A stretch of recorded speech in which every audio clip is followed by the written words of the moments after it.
Hi everybody, welcome to Langer at the Mic. I'm of course Mike Langer. This is going to be another one-take video here today just because it's late on Monday as I'm recording this, and it's also the Jewish holiday this week on Wednesday and Thursday. It's Pesach, Passover, and that means I will not be watching Tuesday's game against the Detroit Red Wings nor Thursday's game against the Washington Capitals. Want to wish a very happy Passover, Chag Sameach to all those celebrating, and of course later this week, happy Easter, happy Good Friday to those celebrating Easter later this weekend. But anyway, just want to get this out before I'm going to be quiet for the next couple of days. And here I want to talk about 5 things to look forward to for the Montreal Canadiens for the rest of the season. There's 5 games left that the Habs have left in their season this year. So I want to talk about 5 things that I'm looking forward to the most. And let's start with number 1, of course. The first thing is veteran milestones. That being Nick Suzuki and Mike Matheson. Nick Suzuki is currently at 61 points right now. He is just 1 point away from setting a new career high in points, that being 62. Nick Suzuki was on a point per game pace earlier this season when he was playing with Cole Caulfield and Kirby Dach, but we all know that Caulfield out for the season. He skated on Monday, but unfortunately he is not coming back this season. Kirby Dach, he's been banged up since the shootout win against Buffalo, so we'll see if he'll be back in the mix anytime soon. I don't know. But anyway, Nick Suzuki, would have been nice to see him get closer to 70 points. He was definitely on pace for at least 70 earlier this year, so it's a little bit disappointing that he'll only likely finish in the 60s. However, again, if you check out the video I made a couple of days ago on Sunday, you could see exactly why that is. But yeah, Nick Suzuki 1 point away from a career high in points. He's now at 61. Let's see if he could get to 62. I'd like to think he will between now and the end of the season. Mike Matheson, on the other hand, he is 2 points away from a career high of his own. He is now at 30. His previous career high was actually last year with the Pittsburgh Penguins when he put up 31 points with Pittsburgh, but that was in 74 games. He is now at 30 points in just 43 games this year. So Mike Matheson, he spent most of the first half of the season on injured reserve. It's been a tough first half of the season in terms of and also in terms of staying healthy over the course of the entirety of the season. But when Mike Matheson has been healthy, he has been very effective as a number 1 defenseman for the Montreal Canadiens, kind of by default. And we'll see if he can stay healthy and if he can keep that level of production up during in the near future as he remains a Montreal Canadien. So yeah, Mike Matheson 2 points away from that career high of 32 points that he would set to beat his career high with Pittsburgh that was 31 last year. So again, number 1, veteran milestones. Number 2, the second thing we're going to talk about today, and second thing I'm looking forward to seeing for the rest of this year, is the young defenseman, of course, that being Justin Barron and Jordan Harris. Jordan Harris did not practice on Monday, once again dealing with a little bit of bumps and bruises. It's been a tough season for Harris as well, like many players on the Habs in terms of staying healthy. But I'm looking forward to if Harris does get back in there, what he can do in terms of ice time. He played over 20 minutes in the last 2 games against Carolina and I think it was Florida on Thursday. So we'll see how much ice time Jordan Harris can get in these last couple games if he plays these last couple games. It would be a really valuable experience for him in this at this point in the season. Just again, he's at that stage where he's no longer really considered a prospect. He's an established NHLer, and he needs the minutes, he needs the ice time, he needs the experience to prepare him for next year and the upcoming future.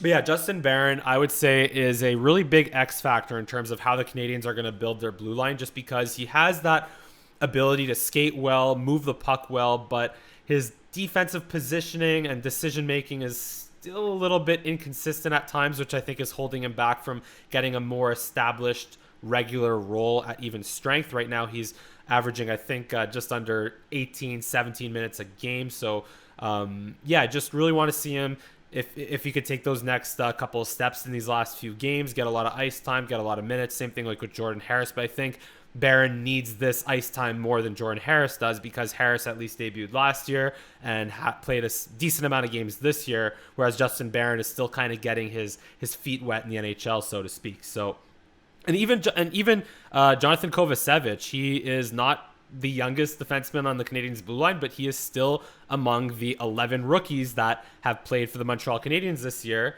So it'll be interesting to see what Kovacevic can do as well. He's been pretty much a regular. He's been a very underrated part of the Montreal Canadiens blue line this year.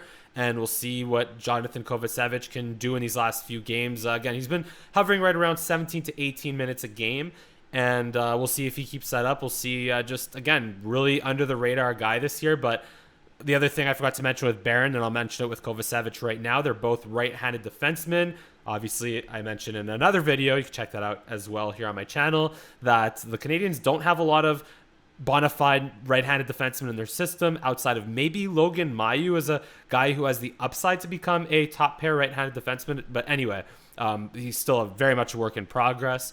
And then, of course, there's the off-the-ice backlash as well. Won't get too much into that right here. But anyway, Barron, Kovacevic, Justin Harris. We'll see what those three young or quote-unquote rookie defensemen can do for the Montreal Canadiens from here on out, and how they can fight for roles in the on the Canadiens blue line going into next season.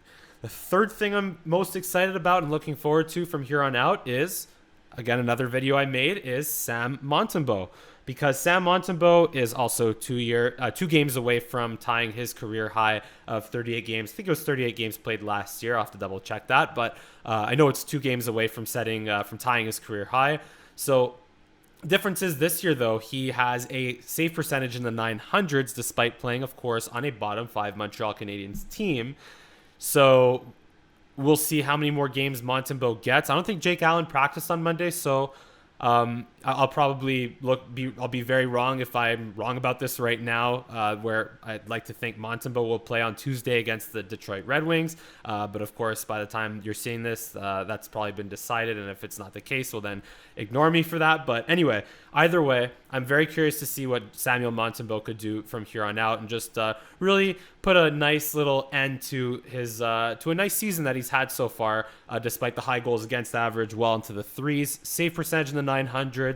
A big reason why the Canadiens have won a lot of games they should have lost. He faced 50 shots against the Carolina Hurricanes. The Hurricanes outshot the Habs 50-14 on Saturday, and Montembeault just hung in there and gave the Montreal Canadiens the best chance to win, despite how I won't say poorly they played. It's more so they're just overmatched by the Carolina Hurricanes, one of the contending teams in the Eastern Conference. So let's see what Sam Montembeault can do to close out his season. The fourth thing I'm looking forward to the most is obviously the play of Sean Farrell. Sean Farrell scored his first NHL goal in his first NHL game last week, and that was fun. That was exciting, even though it was a really, really bad goal on Alex Lyon of the Florida Panthers. Like, you or I could have stopped that shot, but it still counts, and it's still a monkey off his back. His first NHL goal, great moment for a young player, especially on the Montreal Canadiens, like Sean Farrell. But I think Sean Farrell might get a chance with the Nick Suzuki and Mike Hoffman line. So Nick Suzuki, again, has had a revolving door of line mates all year between the Cole Caulfields and Kirby Dach, as I mentioned before. But recently, Mike Hoffman and also Raphael Harvey-Pinard. You could throw Harvey-Pinard into that mix as well. He's banged up right now. I don't know if he'll play against the Detroit Red Wings because he's been dealing with some bumps and bruises, as Marty St. Louis called it. But yeah, just Sean Farrell and Harvey-Pinard, if he plays.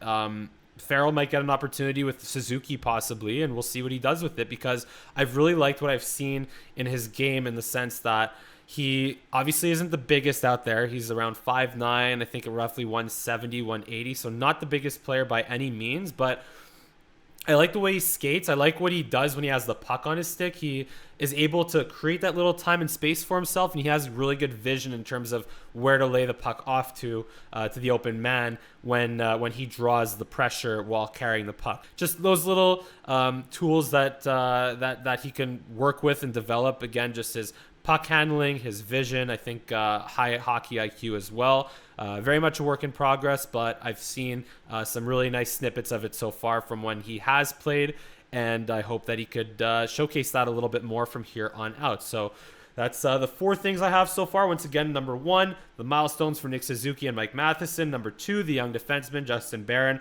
Jordan Harris, Jonathan Kovacevic. And number 3, Sam Montembeault, how he could close the season. Number 4, Sean Farrell, and you could throw Raphael Harvey-Pinard in there as well. Last but not least, the number 5 biggest thing I'm looking forward to, and I think we can all agree on this, is the tank.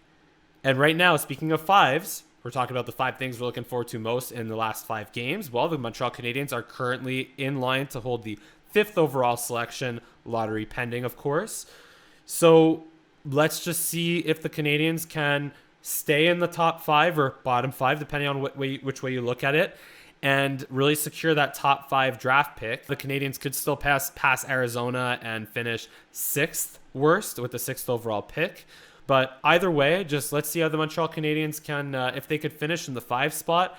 I think the Canadiens are, I think the 5 spot's a perfectly fine place for the Habs to be in this upcoming draft. Even if they don't get Connor Bedard, even if they don't get Adam Fantilli, they could still get Leo Carlsson. They could still get Will Smith. They could still get, dare I say, Matvei Michkov. So they're either way going to get a really, really great player at that with that draft pick. And I'm excited to see it come to fruition. They just have to be competitive in these last 5 games, but not competitive enough so that they win. So yeah, that's about it for this video here. Once again, Chag Sameach to those celebrating Passover. Happy Easter, happy holidays to those celebrating Easter, whether it is regular Easter or Greek Easter, because I know they're different. So happy holidays. I'll just say happy holidays to all. Of course, hit like, hit subscribe, give me a follow on Twitter and Instagram at Mike Langer for both. And thank you so much for watching. I'll see you again next time.